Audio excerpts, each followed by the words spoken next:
tourism video was done for New Brunswick 26 years ago, and now lives at the New Brunswick Archives.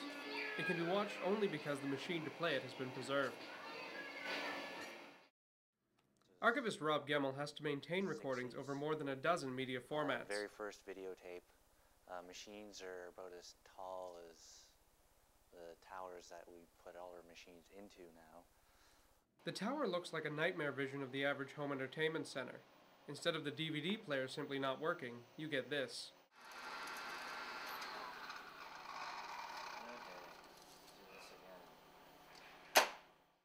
Technical difficulties aside, storing film and audio in their original format presents many other problems. The tapes can be bulky. This is the size of a reel of probably about an hour maybe, the footage for quad. And the machines, archaic. 40s, 50s, wire recorder playback machine. Basically you have spools of little wire, you feed it through the machine, and you record, and it's just... Dennis Noel is the head of the Sound and Moving Images department.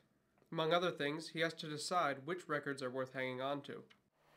It's the record of the times. I mean, we've got film footage from Moncton, for example. It follows a family right through the war years. And you see these young girls going up to teenagers over the period of time.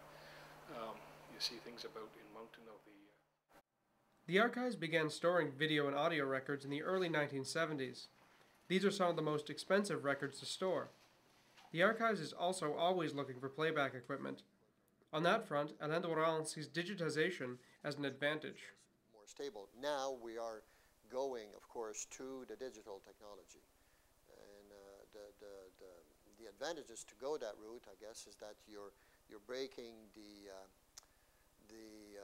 what would you call the obsolescence of the equipment. Because the digital technology, then you don't need that playback. You run into some other problems and challenges with... Digital storage isn't the end of the process. Anyone who's tried to keep up with computer technology knows how difficult it is to keep up with the changes. Of course, the digital format, long-term preservation, is a nightmare, really. That's the only way to look at it, because, you know, on top of you know, it's kind of a machine readable, you know, like you have, you know, the format. You need a software, or it has to be on a platform that you're able to read or listen to. Audio and video records let us get a glimpse of history in its full context. It's one thing to read about Trudeau giving a speech, another thing to actually see him give one. For Stu Journalism, I'm Colin Hodd.